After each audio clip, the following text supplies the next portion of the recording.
위한 건 아니지만 예, 어제 제가 김재선 목사님, 이 글을 쓰신 김재선 목사님과 통화를 좀 나눴는데요. 2차 수술을 받게 된 이후에 그 소독을 이렇게 1차 수술을 하고 2차 수술 하기 어간에 이렇게 소독을 하는데 마취를 안 하고 다리를 생사를 벌려놓고 마취를 안 하고 소독약을 이렇게 솜으로 막 붓고 막 이렇게 하여튼 뭐 지옥을 왔다 갔다 하는 그런 고통 속에서 그게 뭐 한두 차례도 아니고 계속 이 염증이 사라지지 않아 가지고 그런 고통 속에 이제 있다가 지금은 좀 나아지셨다고 해요. 그래서 여러분 혹시 전화로 연락하실 일이 있으면 위로 좀 해주시고요.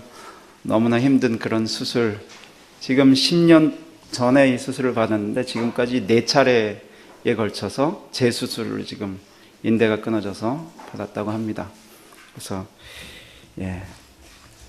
오늘 제가 이분의 글을 여러분께 소개를 하는데 저도 이거 한 5번 읽었어요. 5번 읽고 제가 이해한 만큼 여러분께 저에게 주어진 시간이 한 1시간 되는데 한번 말씀드리겠습니다.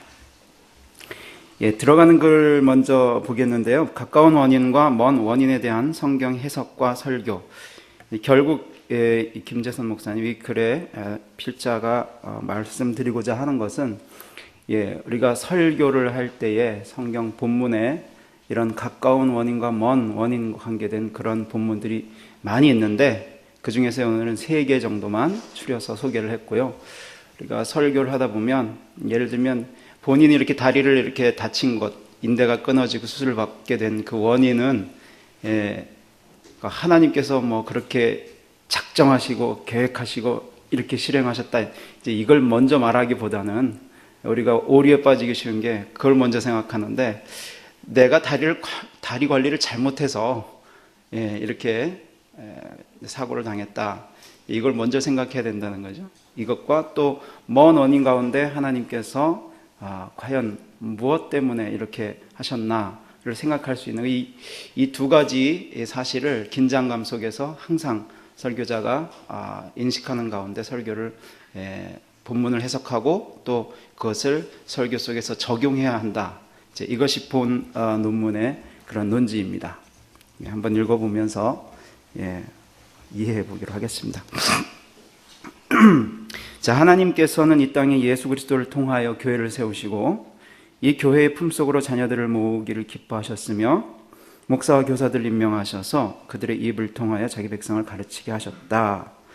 존 칼빈 하나님의 말씀 선포인 설교는 교회의 가장 중요한 힘과 생명 자체라고 하였으며 말씀 선포를 말살해버리는 무리를 누가 감히 교회라고 불렀는가 라며 설교를 경홀히 여기는 그런 모임은 더 이상 교회라고 부를 수 없다라고 강하게 말하고 있습니다. 이것은 아마 그 당시에 그 가톨릭 교회 설교가 없고 단지 미사로 그렇게 마무리한 그런 예배를 비판하는 내용이고요. 칼빈에게 있어서 참된 교회는 그리스도의 나라이며 그리스도께서는 그의 말씀만으로 하심으로 그리스도의 즉 그의 지극히 거룩한 말씀과는 별개로 그리스도의 나라가 존재하듯이 상상한다는 것은 거짓말이다라고 주장합니다. 하나님께서는 목사들로 하여금 교회의 가장 중요한 힘과 생명인 거룩한 말씀을 전파하게 하심으로써 그 설교를 들은 성도들의 삶이 변화되어 그리스도의 몸이 세워지고 범사의 머리이신 그에게까지 자라며 서로 함께 자라도록 자기 백성들을 교회로 모으시고 설교를 듣게 하신다. 이렇게 주장하고 있습니다. 이렇게 설교는 기독교회에서 소홀히 여길 수 없는 가장 중요한 요소임을 알 수 있습니다. 그렇다면 설교란 무엇인가? 설교의 정의에 대해서 다양한 견해들이 있는데 그 중에 곽알련은 설교는 하나님 말씀에 기초하고 사람을 구원하려는 계획과 목적에서 사람을 감동하도록 권면하는 법 있는 종교적 강화라고 말합니다. 또한 정장복은 설교란 성경에 수록된 하나님의 말씀을 받아 그 말씀을 우리 언어로 전하고 해석하여 삶의 새로운 방향을 제시하는 것이다 라고 설명합니다. 그러므로 설교자는 하나님의 말씀인 성경 본문의 의미를 분명히 밝혀주어야 하며, 또한 그 의미가 오늘을 살고 있는 청중에게 무엇을 의미하는지 설교 적용해 주어야 한다 라고 말하고 있습니다.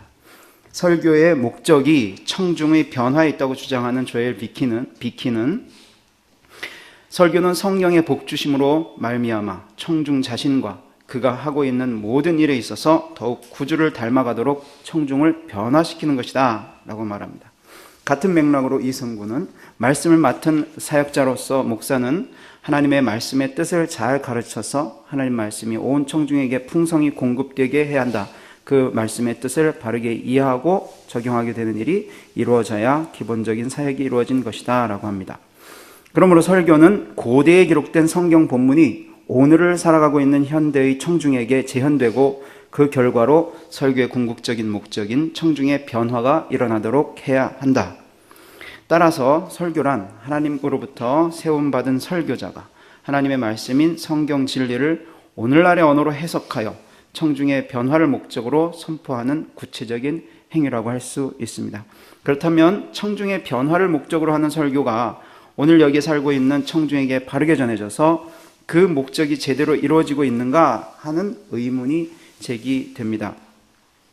왜냐하면 오늘날 설교가 위기를 맞고 있다는 우려가 있기 때문입니다. 물론 위기의 요인은 다양하게 될 수 있을 것입니다. 그렇지만 가장 큰 위기는 청중의 삶이 변화되지 않는다는 것입니다. 그 원인은 설교가 오늘을 사는 청중의 삶과 무관하기 때문이고, 청중의 삶에 적실한 적용이 제시되지 않기 때문이다 라고 할 수 있습니다. 또한 설교에서 적용이 제시된다 할지라도 청중의 피부에 와닿지 않는 일방적이고 지시적인 처방만을 제시함으로써 현실성이 떨어지기 때문이다. 따라서 설교에서 중요하게 살펴야 할 부분이 본문의 해석과 적용과의 관계라고 할 수 있습니다. 이에 대해서 다니엘 도리아니는 해석의 진정한 목표는 설교 적용이기 때문이다 라고 말합니다. 그러나 본문 해석이 잘못되면 그 해석에 근거한 적용도 잘못될 수밖에 없습니다. 그러므로 도리아니는 훌륭한 적용은 훌륭한 해석에 기초하고 있다. 성경의 원래 의미를 알지 못하면서 그것이 현대에 의미하는 바를 발견할 수 있으라 생각할 수는 없기 때문이다 라고 주장합니다. 이에 대해서 정창균도 설교의 내용이 본문에 대한 올바른 해석에 근거하고 있는가에 의하여 설교는 정당성을 확보하게 되고, 그 해석이 청중과 구체적인 접촉 연결을 맺게 됩니다.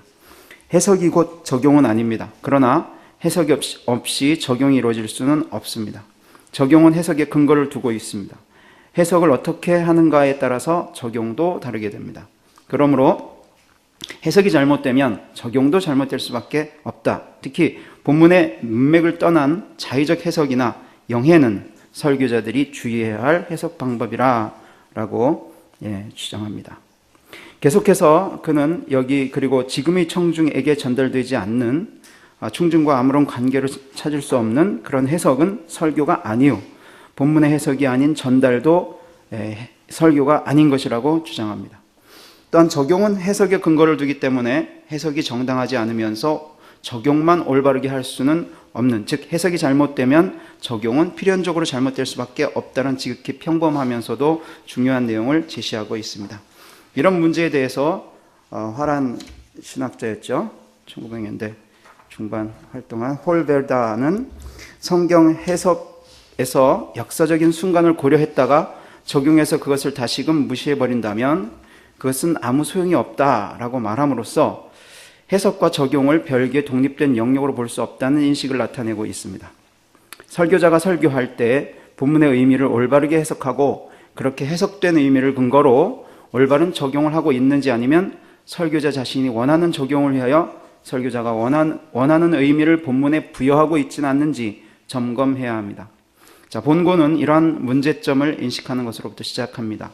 설교자가 본문을 해석함에 있어서의 가장 근본적인 요소로 할 수 있는 성경의 원저자이신 하나님의 뜻을 찾아내는 것, 즉 이 땅에 벌어지고 있는 수많은 사건들의 결과에 대한 먼 원인과 또한 하나님의 뜻에 따라 나타나는 가까운 원인을 파악하여 올바르게 해석하고, 그에 따라 오늘 이 청중에게 적용하는 설교에 대해 논의하고자 합니다. 첫 번째, 구원과 관련된 원인들에 대한 칼빈의 해석. 자, 칼빈에 따르면 성경의 많은 곳에서 우리가 구원을 얻는 원인으로 네 가지 원인이 있음을 가르치고 있다고 말합니다. 그것은 유효적 원인, 진료적 원인, 형식적 원인 및 목적인이라고 말합니다. 구원을 위한 유효적 원인은 하늘 아버지의 긍휼과 우리에 대한 자비로우신 사랑이며, 진료적 원인은 그리스도, 그리고 그것의 형식적 혹은 기구적 원인은 믿음이라고 말합니다. 이런 원인 중에서 세 가지 원인들이 동시에 언급된 구절은 유명한 요한복음 3장 16절입니다. 즉, 이 구절에서의 믿음은 형식적 혹은 기구적 원인을 가리킨다는 입장이고요. 네 번째로 성경에는 그것의 목적인이 신적 의의 증명과 선의 찬양이라고 증거되어 있다는 것입니다. 결국 칼빈이 이 원인들에 대해서 논하는 이유는 우리의 구원의 모든 세부적인 것들이 그렇게 우리 밖에 있기 때문이다. 더욱 더 놀랍게 부인할 수 없는 성경 전체의 증거는 유효적 원인, 목적인에 대해서뿐 아니라 진료적 원인과 형식적 원인에 대해서 마치 믿음과 그리스도의 의와 더불어 우리의 행위들이 절반의 자리를 차지하는 것처럼 생각하는 것, 그것이 그릇된 생각이다. 그렇기 때문에 이렇게 원인들에 대해서 논해야 한다라고 말합니다. 칼빈은 요한복음 3장 16절을 구원의 서정에서 인과론과 관련하여 원인론에 있어서의 가장 중요한 효력적인 원인 또는 진료적 원인, 그리고 형식적인 기구적인 원인 및 결과적 원인 등 이런 인과론에 있어서의 최소한 세 가지가 있는 본문으로 해석하고 있습니다. 그래서 인과론이 네 가지를 다 포함하는 로마서 3장과 에베소서, 이것이 가장 사실적으로 그 인과론이 현저하게 드러나는 본문이라고 해석하고 있습니다. 요한복음 3장 16절은 유효적 원인은 동력인으로서 하나님이 세상을 이처럼 사랑하사라는 하나님의 사랑하심이 강조되어 있고, 진료적 원인으로서의 독생자를 주셨으니라는 그리스도의 순종과 형식적 원인으로서의 이는 저를 믿는 자마다 멸망치 않고 영생을 얻게 하려 하심이니라 라고 해서 믿음이 강조되고 있는 구절입니다. 그러므로 여기서의 믿음은 믿음의 조건으로서가 아니라 믿음이 어떻게 믿게 되는가에 관련해서 은혜로 받는다라는 그 방식과 관련된 문맥인 것입니다. 로마서 3장 23절부터 26절에서는 앞선 세 가지 원인들 이외에도 네 번째 원인인 목적인까지 포함하고 있습니다. 목적인에 대해서 사도 바울은 그것이 하나님의 공의를 나타내는 증거와 하나님의 인애에 대한 찬양으로 구성된다고 증거하고, 같은 곳에서 다른 세 가지도 명백하게 말하기를 모든 사람이 죄를 범하였음에 하나님 영광에 이르지 못하더니 하나님의 은혜로 값없이 의롭다 하심을 얻은 자 되었느니라. 여기서 그는 하나님께서 값없이 주시는 자비로 우리를 포용하신 것을 제1원인이라고 말합니다. 그리고 그리스도 예수 안에 있는 구속으로 말미암아라는 우리에게 의를 가져다 준 진료인이 여기에 표현된 것이다 라고 말하고, 또한 그의 피로 인하여 믿음으로 라고 한 말에는 그리스도의 의가 우리에게 적용되는 형상인이 나타나 있다고 말합니다. 끝으로 자기의 의로우심을 나타내사 자기도 의로우시며 또한 예수 믿는 자를 의롭다 하려 하심이라 라고 부언한 것은 하나님의 의를 증명하기 위한 것이라는 목적인을 가리킵니다. 그리고 이 의는 화목을 근거로 한다는 것을 말하기 위해 바울은 화목을 위하여 그리스도를 내어주셨다라고 말합니다. 특히 칼빈은 에베소서 1장 3절로 14절까지 해서 그런 네 가지 원인들이 가장 확실하게 증거되어 있다고 논증합니다. 즉, 우리는 순전히 하나님의 긍휼로부터 은혜 안에 받고 그것을 그리스도의 중보로 행하되 믿음으로 받아 신적 선의 영광이 완전하게 빛나도록 모든 것들을 행한다라고 그 구절이 가르친다는 것입니다. 칼빈에게 있어서 최고의 주요한 원인인 제1원인 혹은 보다 높은 원인에 대한 상대어로서 종속적인 원인들인 보다 낮은 원인들이 그 관계성을 표현하는데 주안점이 있다면, 그것을 전제로 가까운 원인과 먼 원인이라는 용어는 인간의 인식과 밀접히 관련되어 있다고 보고 있습니다. 칼빈의 경우 적정과 절도의 원리에 따르면 하나님의 의지가 만사의 최고이며 주요한 원인이고, 그것에 의해서 천사뿐만 아니라 마귀 그리고 택자들과 유기자들도 창조되었다고 말합니다. 그럼에도 불구하고 정죄받아야 할 죄의 원인은 영원한 하나님의 예정에 있는 것이 아니라 피조물들의 악의에 있다라는 것입니다. 그러나 하나님의 의지가 만물의 필연이다라는 어거스틴의 말과 관계에서 하나님은 창조한 것들의 은밀한 재반 원인들을 자신 안에 가지고 계셨고, 그것들의 제 원인을 창조한 것들 가운데 새겨두시지는 않으셨다라고 덧붙여서 설명하고 있습니다. 그리고 하나님은 보다 종속적인 여러 원인들이 그것들의 결과로 나오는 일이 가능케 하였으며 결코 필연적인 것이 아닌 방법으로 나오도록 하셨고, 반면에 먼 재반 원인들은 하나님이 자신 속에 감추어 주시고 그것으로부터 가능케 하는 일이 필연적으로 발생하도록 하셨다라고 하면서, 그의 창조물들을 하나님께서 다스리시면서 하나님께서 그들의 본성에 심으신 것보다 감추어진 것을 자신 안에 가지고 계신다는 것보다 무엇이 더 진실한지 묻고 있습니다. 그러므로 칼빈은 발생되는 모든 일들의 제1원인은 하나님의 의지로 판단되는데, 이는 하나님께서 창조하신 본성들을 그의 의지대로 다스리셔서 모든 인간의 의논과 행동을 하나님에 의해서 이미 미리 고정된 목적으로 확고하게 결정하시기 때문이다 라고 말합니다. 그래서 칼빈은 하나님의 팔이 외적인 행동들에 선행하실 뿐만 아니라 내적인 감정들도 다스리시며 행위의 경과에 앞서서 인간들이 마음속에서 원하시는 것 자체를 역사하시는 것이 아니면 하나님께서 작정하신 것을 인간의 손에 의해 성취하도록 하지 않으신다라고 하였습니다. 따라서 칼빈에게 기구라는 것은 모든 행동들이 원작자와 지배자이신 하나님을 생각하고 그의 팔이 인도자로서 필연적으로 선행하는 것으로 이해되고 있습니다. 이런 칼빈의 입장에 따라 먼 원인은 하나님께서 자신 안에 감춰두신 하나님의 의지이며, 종속적인 원인들은 창조하신 피조물의 고유한 본성에 따른 것들이라 할 수 있습니다. 그리고 먼 원인에 대해서 하나님의 감추어진 의지로서의 필연성을, 종속적인 원인에 대해서 필연적이지 않은 피조물의 여러 가지 고유한 성질에 돌리고 있습니다. 자, 두 번째로 하나님의 영원한 예정과 구원의 서정에 대한 칼빈의 해석을 살펴보겠습니다. 칼빈은 하나님의 비밀 안에 있도록 한 것을 지나친 호기심으로 탐구하려고 하는 것도 안 되지만 밝히 공개하신 것을 버리거나 거절하지 말아야 할 것을 강조하였습니다. 조심하고 두려워하여 예정론을 던져버리고자 하는 사람들은 그것이 약한 영혼을 혼미하게 한다는 이유를 제시하지만, 그것은 그런 위험성의 말씀을 하나님께서 현명하게 스스로 보지 못한다는 것이 되며, 예정교리를 시사하듯이 내리누르는 자는 누구나 하나님께서 교회의 해가 무엇인지를 생각 없이 저질러 버리셨다는 듯이 하나님을 분명히 비난하는 것이라고 말합니다. 칼빈은 그의 명저 하나님의 영원한 예정에 대해서에서 로마서 1장 16절에 있는 그 복음을 핑계로 하여 하나님의 선택을 말살하는 일은 어리석은 일이다 라고 말했고, 그렇게 제거하는 자들은 드높게 찬양하며 선포해야 할 이 일을 극도의 악의로 희미하게 만들며 겸손을 송두리째 뽑아버리는 일이라고 힐난하였습니다. 동시에 하나님의 영원한 선택을 알기까지는 우리의 구원이 하나님의 값없이 베푸시는 자비의 원천에서 흘러나온다는 것을 우리는 결코 충분히 또 분명하게 확신하지 못할 것이라고 주장하였습니다. 또한 칼빈은 이미 예정교리 설교에 대한 비난에 대해서 어거스틴이 반박하였다고 언급하였습니다. 그렇게 어거스틴이 증거에 의존하여 칼빈도 말하기를, 예정에 대한 말씀 선포 때문에 최후까지 인내하고 전진케 하는 신앙에 대한 말씀 선포가 방해받는 것은 아니다. 오히려 예정교리는 널리 선포되어야 한다. 하나님을 예배하기 위해서 경건이 전파되지 않으면 안 되는 것처럼 예정교리도 전파되지 않으면 안 된다라고 말합니다. 사탄이 사람들의 마음에 첫 해독을 끼친 내용이라는 것은 하나님께서 그들을 사랑하지 않는다는 내용을 심어주었다는 것이고, 그것에 따라서 당연히 그들이 하나님의 명령을 어김으로써 기쁨을 얻을 수 있을 것이라고 긍정하였다는 겁니다.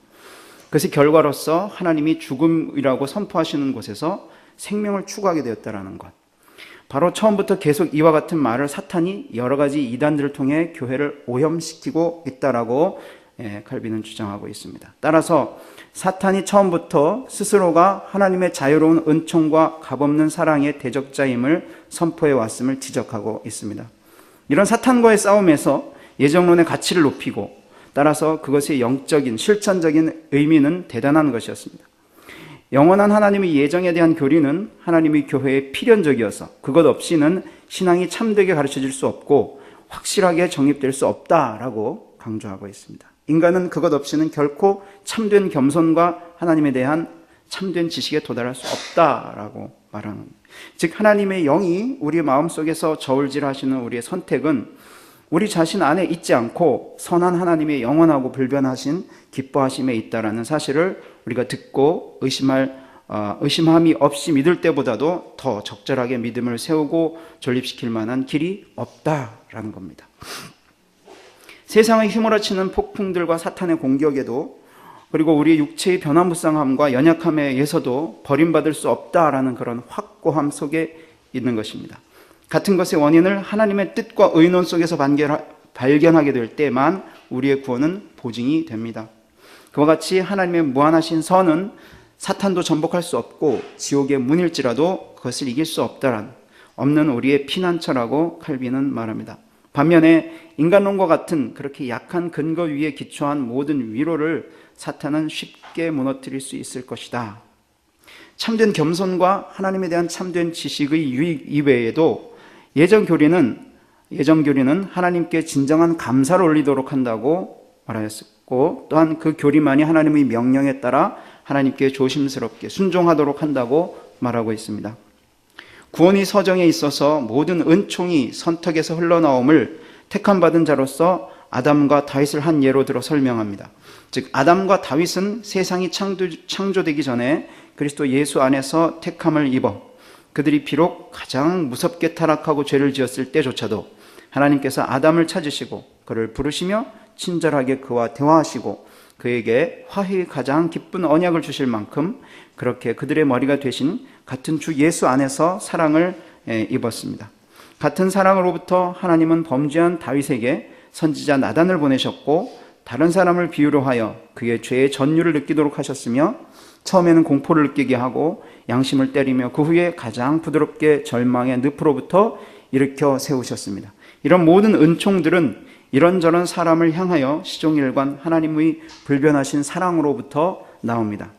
그러나 그들 자신 안에서 사랑을 입거나 택함을 입은 것이 아니라 하늘의 성부의 뜻에 어긋나게 죄를 범한 일이 없으신 그리스도의 그들의 머리 되신 그리스도 예수 안에서 택함을 입었다고 하였습니다. 그리고 아담과 다윗을 미워하신 것은 그들 자신들 안에서 그런 것이 아니라 그들의 죄 때문이었다면서 그들이 범한 죄들에 대해서 가장 예리하고 공의롭게 그 형벌을 징벌하신다고 하였습니다. 자, 선택을 예지로부터 연역하거나 예지가 선택의 원인이라고 하는 자들은 예정 교리를 완전히 덮어버리는 자들이라며 칼빈은 예정과 예지를 하나님 안에 두지만 예정을 예지에 종속시키는 것은 어리석은 일이다라고 하였습니다. 예지를 원인으로 삼는 자들은 거기에 공로 사상과 연결되어 있는 것이 특징입니다. 즉 하나님은 그 공로를 미리 보시고 사람들을 구별하신다는 것입니다.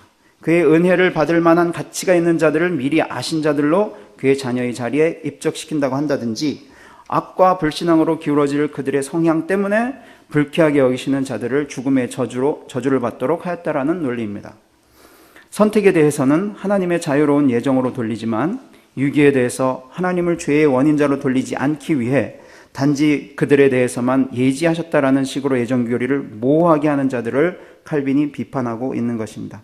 그런 자들에 의해서 발전된 개념들, 즉 행위 때문에 선택에 이르게 하는 것, 그리고 선행될 공로들과 앞으로 있을 공로들도 비판적으로 지적하고 있습니다. 칼빈에 의하면 피기우스로부터 처음에 타락 전 예정설과 타락 후 예정에 대한 예지설이 비난의 차원에서 나왔다라는 것입니다. 동시에 피기우스가 타락 전 구원에 대한 하나님의 뜻은 보편적이었다라는 보편 구원론을 주장하였음을 증거하고 있습니다. 그에 대해서 칼빈은 가깝고 먼 원인들을 구별하지 못하기 때문에 그렇게 구별 없이 하나님의 판단에 있어서 모든 것들을 피기우스가 혼돈하고 있기 때문이라며 가까운 원인, 먼 원인의 구별이 중요함을 말합니다. 어스틴의 근거에 따라서 가까운 원인과 먼 원인이 상호 조화하는 그 최상의 그리고 최고의 대칭성을 피기우스는 논의하지 못했다라고 지적합니다. 그리고 사람들이 자신의 사방을 둘러보아도 가장 가까운 원인이 자신들 안에 있기 때문에 자신들의 파멸의 죄책을 어디로 돌려야 할지를 찾지 못한다는 것이라고도 지적했습니다. 물론 칼빈은 어거스틴의 입장에 따라서 하나님은 창조한 것들의 은밀한 재반 원인들을 자신 안에 가지고 계시고 그것들의 재원인을 창조한 것들 가운데 새겨두지 않으셨다라고 말합니다. 그리고 하나님은 보다 낮은 여러 원인들이 그것들의 결과로 나오는 일이 가능케 하였을 때 결코 필연적이지 않은 방법으로 나오도록 하셨고, 반면에 보다 높고 먼 재반 원인은 하나님이 자신 속에 감추시고 그것으로부터 가능케 하는 일이 필연적으로 발생하도록 하셨다라는 어거스틴의 입장을 크게 강조하고 있습니다. 칼빈은 택자들을 영원한 의논에 의해서 구원에 이르도록 정하신 하나님께서 택자들에 대한 그의 소명의 유효성에 의해 그 구원을 성취하신다 하며 구원의 서정이 먼 원인과 가까운 원인으로 이루어지는 것을 설명하고 있습니다. 자, 세 번째, 인간의 악과 하나님과의 관계 및 사건 일반에 있어서의 인과론. 자, 이 부분이 이제 논증하고자 하는 그런 핵심 부분입니다. 이 부분에 대해서 한번 살펴보겠습니다. 악에 대해서 하나님께서는 원하지 않으면서 기뻐하신 것이 아니라 원하시면서 기뻐하지 않으셨다. 자, 칼빈은 하나님을 알고 계시면서 그리고 원하시면서 인간이 넘어지는 것 자체를 겪게 하셨고, 저 죄는 항상 하나님께 미움을 받았다라고 말합니다. 즉, 인간들에 의해 저질러지는 범죄의 악행들은 우리에게는 감추어져 있을지라도 의로운 원인으로 인해 하나님께로부터 나오고, 비록 만사의 제1 원인이 하나님의 의지일지라도 하나님을 범죄의 원작자라고 하는 것은 부정하고 있는 것입니다. 이런 입장에 따라 칼빈은 죄책의 악이 아니라 형벌의 악이 하나님으로부터 기원하였다고 절묘하게 구별하고 있습니다.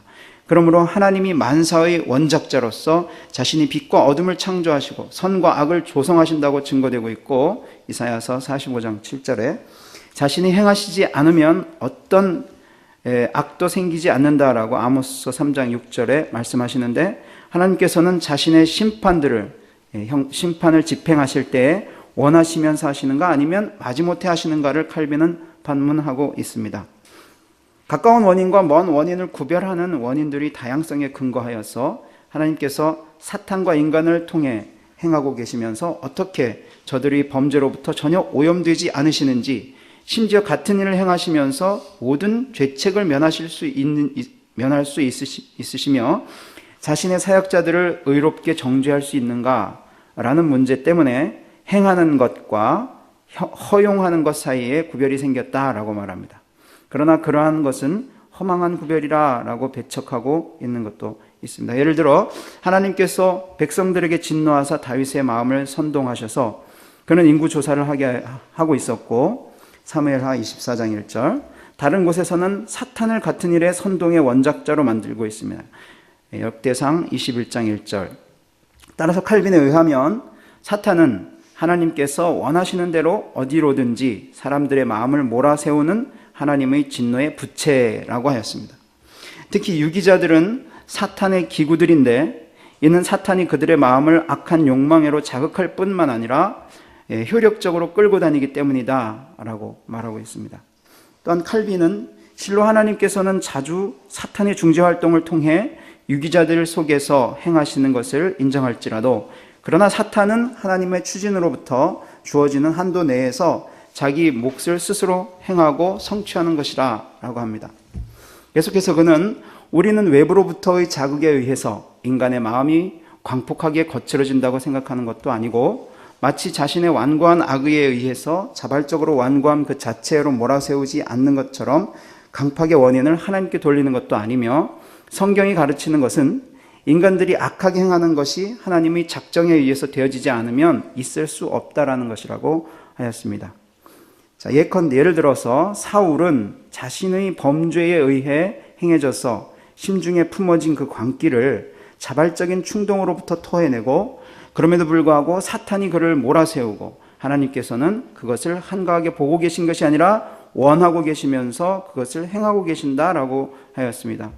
물론 인간들이 악한 마음으로부터 행한 그 악들인 한 하나님을 조금도 기쁘시게 할 수 없지만, 성경은 그것들을 단순히 원하고 계시는 하나님으로부터가 아니고 행하고 계시는 원작자로부터임을 선언하고 있다고 칼빈은 강조하였습니다.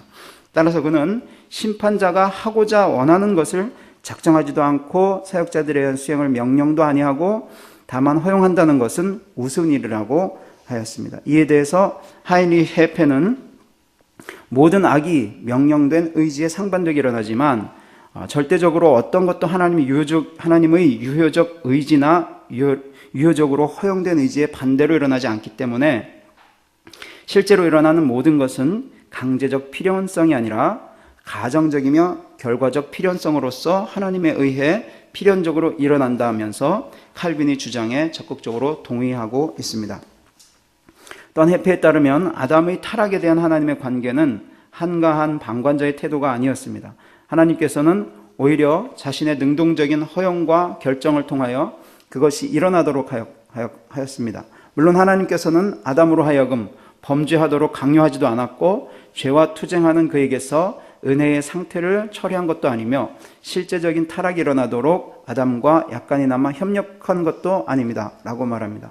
하나님께서는 유혹자에 대해 저항할 수 있는 능력을 소유하고 있는 인간에 대해서 마귀가 유혹하도록 허락하셨으며 그에게 주어진 자유로 인해 인간에게 그 유혹을 잘 치러내도록 허용하심으로써 그로 인해 하나님 자신의 신성과 영광과 축복을 더 완전하게 나타내는 방편이 되도록 조정하셨습니다.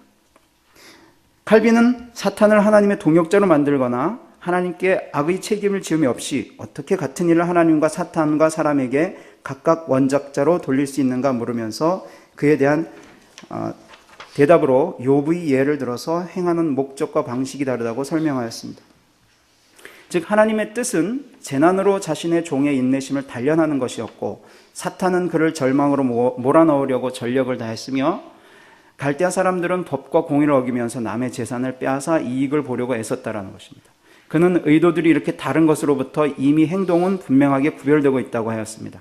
또한 그에 못지않게 방식도 다른데 주께서는 자신의 종이 사탄에 의해 괴로움을 받도록 허락하시며 갈대아 사람들을 사역자들로 채용하여 그들을 사탄에 의해서 추진되어지도록 넘겨주었으며 사탄은 독을 묻힌 그의 창들로 갈대아 사람들의 악한 마음을 그 악행이 수행되도록 자극하였으며 그들은 격렬하게 불의로 돌진하여 온 지체를 죄로 물들이며 더럽히는 것이라고 하였습니다. 그러므로 사탄은 유기자들 속에서 악한 지배력을 행사하고 하나님도 자신의 방식으로 행하시는데 그의 진노의 도구인 사탄을 하나님 주권에 따라 자신의 의로운 심판들이 수행되도록 이리저리 친히 추진하시는 것이라고 하였습니다. 이런 차원에서 칼빈은 실로 그 목적과 방식에서 달랐지만 하나님께서 원하시고 있지 않으면 그들은 아무것도 할 수 없으므로 이 시련의 원작자 하나님이셨고 사탄과 사악한 강도들은 다만 이 시련의 사역자들이었다라고 설명하고 있습니다.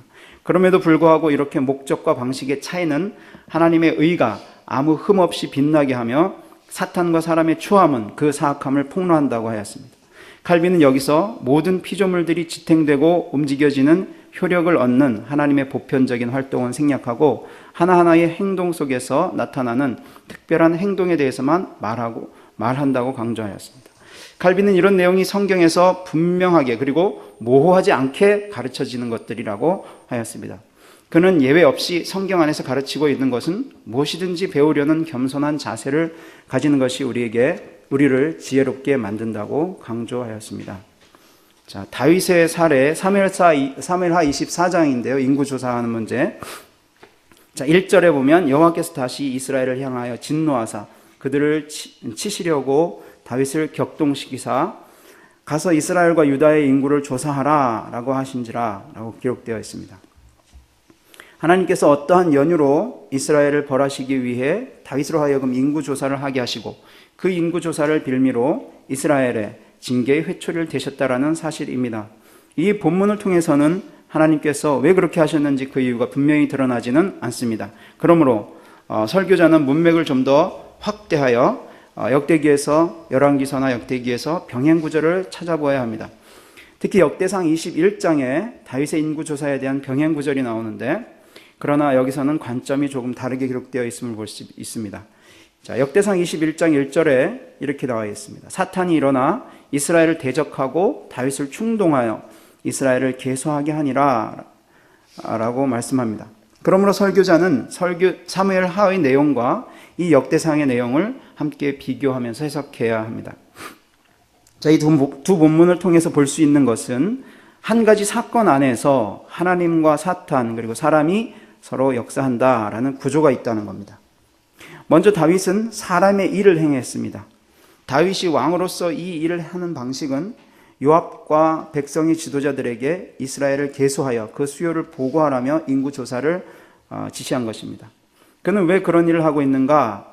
이에 대해서 김진수는 다윗이 백성들의 수요의 많고 적음 혹은 군사의 힘에 지나치게 마음이 빼앗겨 있었다. 즉, 이 문제는 다윗의 왕권이 가지고 있는 치명적인 위험성에 대한 것인데 그것은 하나님의 뜻에 순종하는 왕권이 아닌 권력 중심의 세속적 왕권 지향이다 라고 지적하고 있습니다. 같은 맥락으로 매튜 헨리는 다윗이 교만한 마음으로 이 일을 행했다고 말합니다.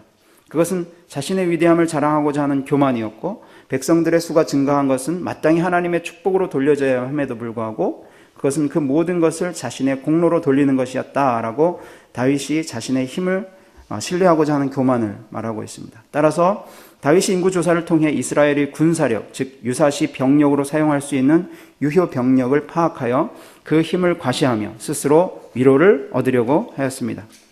앤더슨은 인구조사의 군사적 성격은 아마도 여호와께서 진노하신 이유가 다윗의 믿음의 부족 때문이었음을 시사해 줍니다. 신정국가의 왕과 백성은 자신의 힘을 의지해서는 안 되며 오직 여호와만을 의지해야 했다고 주장합니다. 그러므로 인구조사를 한 것은 다윗의 지나친 교만에서 우러나온 행동으로 나라의 주권을 하나님께 맡겨야 함에도 불구하고 자신의 세력이 얼마나 되는지를 점검함으로써 자신을 드러내려는 죄를 범한 것이며 자신의 믿음이 연약함을 드러내는 것입니다. 다윗이 이러한 마음으로 사람의 1인 인구조사를 했다면 그의 배후에는 사탄이 있었습니다. 사탄도 자신의 일을 하였는데 그 일하는 방식은 이스라엘을 대적하고 다윗을 격동하는 것이었습니다.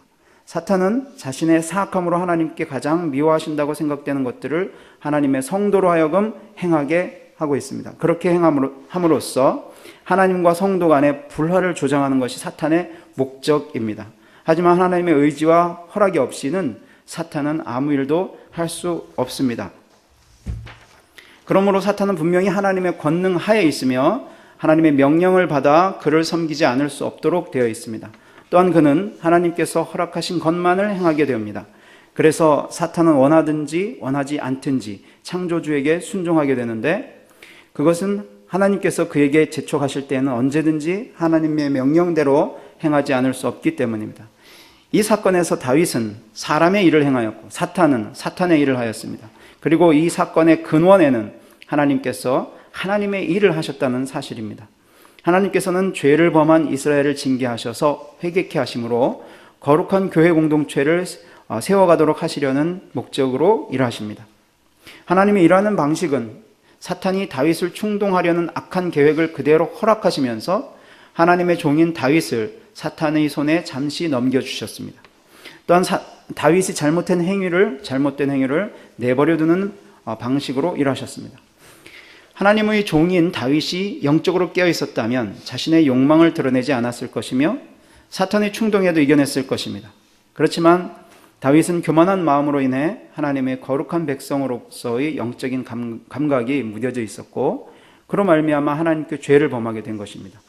결국 사무엘하 24장의 다윗 인구조사라는 사건은 병행 구절인 역대상 21장과 함께 볼 때에 동일한 사건에 대해서 하나님도 일하시고 사탄도 일하며 사람도 일하는데 그 목적과 방식이 각각 다르다는 구조를 통해 본문의 의미와 하나님의 뜻이 보다 더 분명하게 드러나고 있음을 알 수 있습니다. 자, 이런 본문 해석에 따라 설교자는 먼저 하나님께서 자신의 백성인 성도들에게 영적으로 깨어서 하나님의 뜻에 순종할 것을 촉구하고 있음을 설교할 수 있습니다. 그리고 하나님의 성도들은 사탄의 미혹을 잘 이겨내도록 항상 말씀과 기도에 전념해야 함을 적용할 수 있으며 또한 성도는 자신의 욕망을 채우려 하거나 교만하지 않도록 유의해야 함을 적용할 수 있습니다. 결국 설교자는 인류를 보존하시면서 구속사를 진행해 가시는 하나님의 뜻과 섭리를 바로 깨달아서 오늘날 이 청중에게 적실한 적용지향적인 설교를 할 수 있습니다. 이런 올바른 해석에 근거한 적실한 적용지향적인 설교를 통해 청중의 가치관이 세속적 가치관에서 하나님 중심적인 가치관으로 변하게 되며, 또한 청중의 교만하고 자기중심적인 성품에서 하나님의 말씀 앞에서 겸손하고 하나님을 지향하는 온유한 성품으로 변화하게 될 것입니다. 그리고 가치관이 변화되고 성품이 변화되며 또한 행동이 변화된 성도는 변화된 참된 신자의 삶을 살아갈 수 있게 됩니다. 그러한 삶은 이 세상의 모든 것들이 하나님의 것임을 고백하면서 자기 부정의 삶을 살아가게 되며 예수 그리스도를 닮아가려는 자기 십자가를 지는 삶을 기쁨으로 감당할 것이며, 또한 현세의 삶에서 자기를 높이려고 애쓰기보다는 영원한 천국을 소망하면서 하나님을 영화롭게 하는 자세로 세상을 이기는 거룩한 삶을 살아갈 수 있게 될 것입니다. 자, 세 번째, 출애굽기의 사례를 한번 보겠습니다. 하나님께서는 모세와 이스라엘 백성들에게 스스로 있는 자라고 자신을 계시하시면서 애굽에서 종살이하고 있는 이스라엘 백성들을 이끌어내셨습니다. 그 과정에서 하나님은 많은 이적들을 행하면서 전능하신 하나님이심을 알리셨고, 그런 기적들은 하나님이 자기 백성으로 구별하신 구약교회인 이스라엘을 위해 사용하셨습니다. 그런데 그러한 사건 자체에서는 하나님께서 왜 그렇게 하시는지에 대한 분명한 뜻을 찾을 수가 없습니다. 그렇다면 설교자는 여기서 질문을 해야 합니다. 하나님께서는 왜 그런 일을 하시는가? 물론 그 목적에 대해서는 내 백성을 보내라, 그러면 그들이 광야에서 내 앞에 절기를 지킬 것이니다, 출애굽기 5장 1절 이하에 말씀하셨습니다. 그렇다면 구체적으로 왜 이스라엘 백성인가? 여기에 대해서도 하나님이 아브라함과 이삭, 야곱에게 세운 그의 언약을 기억하사라고 하십니다. 그러면 여기서 또 다른 질문으로 이스라엘 백성의 무엇 때문인가? 그 원인이 무엇인가 할 때 그들이 하나님을 신뢰하고 경건하며 의롭기 때문인가? 그러나 출애굽기 기사에서는 이런 질문들에 대한 답은 찾을 수가 없습니다. 이스라엘 백성들이 출애굽한 후 광야를 지나 가나안 땅을 목전에 둔 시점에 기록된 신명기에서 우리는 이스라엘 백성들의 출애굽 사건에 대한 의미와 그 해석을 볼 수가 있습니다. 거기 너는 여호와의 성민이라, 내 하나님 여호와께서 지상 만민 중에서 너를 자기 기업의 백성으로 택하셨나니, 여호와께서 너희를 기뻐하시고 너희를 택하심은 너희가 다른 민족보다 수요가 많기 때문이 아니라 너희는 오히려 모든 민족 중 가장 적으니라. 여호와께서 다만 너희를 사랑하심으로 말미암아 또는 너희의 조상들에게 하신 맹세를 지키려 하심으로 말미암아 자기의 권능의 손으로 너희를 인도하여 내시되 너희를 그 종되었던 집에서 애굽 왕 바로의 손에서 속량하셨나니. 결국 출애굽 사건의 원인은 이스라엘 백성들에게서 찾을 것이 아니라 여호와 하나님께 있습니다. 하나님께서 그들을 자기 백성으로 선택하셨고 사랑하셨기 때문에, 오래전 아브라함에게 하신 언약 때문에 였음을 분명히 알 수가 있습니다. 또한 이스라엘 백성들이 40년 동안이나 광야길을 걸었던 것도 민수기에서는 그들이 가나안 정탐 결과를 부정적으로 보고함으로써 겪게 된 혼란과 불신앙으로 말미암은 죄에 대한 대가라고 언급하고 있습니다. 너희의 자녀들은 너희 반역한 죄를 지고 너희의 시체가 광야에서 소멸되기까지 40년을 광야에서 방황하는 자가 되리라. 너희는 그 땅을 정탐한 날 수인 40일의 하루를 1년으로 쳐서 그 40년간 너희의 죄악을 담당할지니. 그래서 이스라엘 백성들은 광야에서 40년을 지내게 되었습니다. 그런데 이 40년의 광야 생활에 대해서 신명기는 이렇게 말하고 있습니다. 내 하나님 여호와께서 이 40년 동안에 내게 광야길을 걷게 하신 것을 기억하라. 이는 너를 낮추시며 너를 시험하사 네 마음이 어떠한지 그 명령을 지키는지 지키지 않는지 알려 하심이라. 또한 그들이 광야에서 하나님이 내려주시는 만나를 먹은 것도 너를 낮추시며 너를 줄이게 하시며 또 너로 알지 못하던 내 조상들도 알지 못하던 만나를 내게 먹이신 것은 사람이 떡으로만 사는 것이 아니요 여호와의 입에서 나오는 모든 말씀으로 사는 줄을 네가 알게 하려 하심이니라 라고 그 의미와 뜻을 해석하여 설명해 주면서 그 당시 청중으로 하여금 하나님 앞에 겸손하고 하나님 말씀 순종하도록 적용하고 있습니다. 결국 하나님의 백성들이 이 세상에 살아가는 모든 여정은 하나님의 뜻에 따른 것이며, 하나님은 자기 백성들을 사랑하셔서 그들이 하나님의 말씀을 먹고 순종하며 살기를 바라시기 때문에 모든 일들과 사건이 일어나게 하십니다. 이렇게 성경의 저자들이 어떤 사건들의 의미에 대해서 그 사건들 자체에 명백히 드러내는 것보다 더 깊은 차원의 의미를 암시하였다고 말할 수가 있습니다. 그러므로 설교자는 감추어진 일은 우리 하나님 여호와께 속하였거니와 나타난 일은 영원히 우리와 우리 자손에게 속하였나니 이는 우리에게 이 율법의 모든 말씀을 행하게 하려 하심이니라 라던 말씀을 항상 유념해야 할 것입니다. 이처럼 성경의 역사 기록은 본질적으로 예언적 성격을 띠고 있기 때문에 성경에서는 어떤 사건들을 순전히 인간적 관점이 아니라 하나님 관점에서 살펴야 합니다. 이것이 성경의 역사 기록 방법이 갖는 특별한 성격입니다. 따라서 그때와 지금 여기 사이에는 막을 수 없는 틈새가 있는 것이 아니라 오히려 분명한 연속성이 있는 것입니다. 즉 옛날의 이스라엘 백성도 오늘날 우리가 그러하듯이 하나님 나라의 도래를 위해 동일한 싸움에 참여했던 것입니다. 그래서 그들의 필요와 의무는 우리의 것들과 매우 비슷하였습니다. 물론 가장 중요한 것은 그때 그들의 역사 속에서 일하셨던 바로 그 동일한 하나님께서 오늘날 우리 역사 속에서도 하나님 나라의 최종적인 완성을 위해 일하고 계신다는 사실입니다. 따라서 이러한 과거의 내용들은 우리에게 본보기가 되고 또한 말세를 만난 우리를 깨우치기 위하여 기록된 것입니다. 이처럼 먼 원인과 가까운 원인에 따른 성경 해석은 오늘날과 연관성이 있는 설교를 하는데 반드시 필요한 연속성을 밝혀줍니다. 그 연속성은 하나님 나라의 역사에 대한 사도의 가르침 속에 표현되어 있습니다. 이 역사는 아담에서 시작되었고 예수 그리스도를 그 중심에 두며 예수님의 재림 때에 완성에 이르게 될 것입니다. 이처럼 고대의 하나님 말씀을 전해 받은 그때의 교회와 오늘날 교회 모두가 동일한 하나님 나라 역사 안에 있으므로 이 우주적인 역사가 역사적인 제약을 지닌 성경 본문들을 오늘날과 연관성 있게 선포할 수 있게 해주는 연속성이 있는 것입니다. 과거와 현재의 연속성은 하나님의 신실한 언약에 의해 보장되며 도래하는 하나님 나라에 끊어지지 않는 하나의 역사라는 맥락 속에서 살고 있는 한 언약 백성에 의해서 실현됩니다. 그리고 이 연속성은 성경의 수많은 설교 본문들이 우리가 좀처럼 그 당시 시대를 인식하지 못할 만큼 오늘날의 교회와 직접적인 연관성을 갖고 있다는 사실에서 확증이 됩니다. 본문이 가진 과거의 연속성은 현재와의 연관성을 발견하는 데 필요한 지침일 수 있으므로 설교자는 그 본문의 처음 목적을 찾아내야만 합니다. 본문의 목적이나 의도를 알지 못한다면 설교가 하나님 말씀이 아니라 설교자의 말이 되어버립니다. 그러므로 본문의 목적을 찾는 것에 대해서 존 배틀러는 말하기를 적용지향적인 설교의 가장 핵심적인 요지이다. 적용은 본문을 적용하는 것이어야 한다. 그리고 적용은 성령께서 의도하신 변화를 겨냥해야 한다.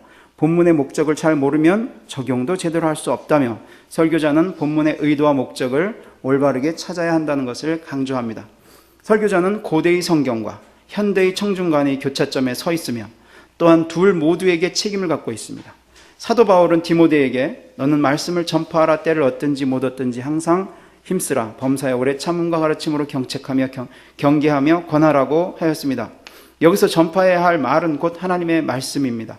결국 이 말씀은 육신이 되신 말씀, 즉 예수 그리스도이십니다. 그래서 이 말씀을 올바르게 전하는 것이 설교자의 궁극적인 책임이며 또한 오늘날의 청중에게 죄를 따르는 잘못된 성품이 하나님을 사랑하는 성품으로 변화되도록 권유하고 이러한 성품의 변화를 통해 하나님께서 명하시는 명령을 준행할 수 있는 행동의 변화를 유도하는 적실한 적용을 해야 합니다. 나가는 길을 말씀드리겠습니다. 설교의 목적인 청중의 변화를 위해 적실성 있는 적용은 참으로 중요합니다. 적용의 중요성은 아무리 강조해도 지나치지 않을 것입니다. 그러나 신앙과 삶의 새로운 결단과 각오, 그리고 방향을 제시하는 적용이 없는 설교가 문제인 것처럼 본문의 바른 해석과 올바른 설명 없이 적용만 하는 적용 위주의 설교도 마찬가지로 심각한 문제가 있습니다. 본문의 해석과 적용은 설교를 세우는 두 기둥으로 존재하는 것입니다. 해석과 적용을 설교를 세우는 두 기둥이라고 하는 것은 어느 한쪽이 빈약할 때 설교의 목적을 잃어버리게 되기 때문입니다. 그러므로 설교자는 해석자이면서 동시에 전달자입니다. 설교자는 본문을 향하여 있다는 점에서 해석자요, 동시에 청중을 향하여 있다는 점에서 전달자입니다. 설교자의 설교 행위가 영적인 권위를 가지고 또한 설교를 통해 하나님의 영광과 권능을 드러내기 위해서는 반드시 성경이 올바로 해석되고 그 근거에 의해서 설교 메시지가 선포되어야 합니다.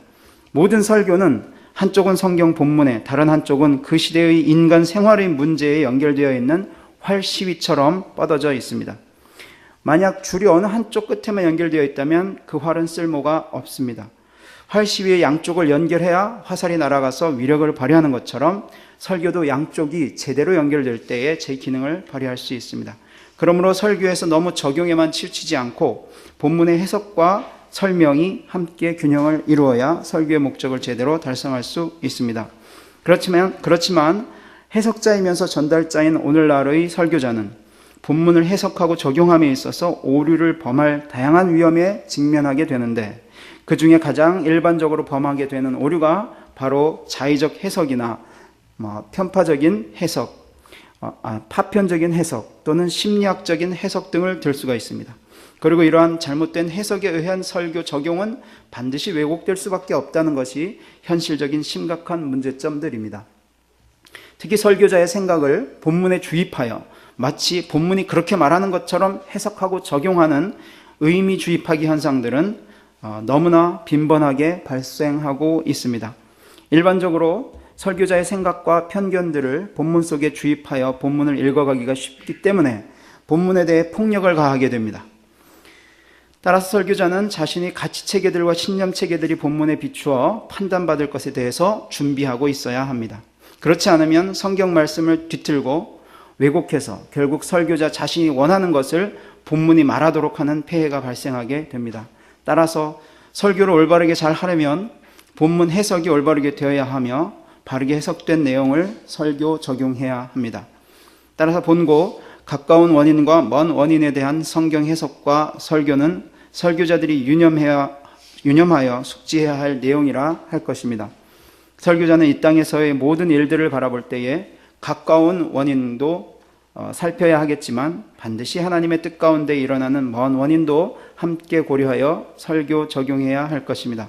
이러한 영역을 논의함으로써 설교자가 성경을 바르게 해석할 수 있고 그에 따른 설교를 올바르게 할 수 있는 지침이 마련될 것으로 기대됩니다.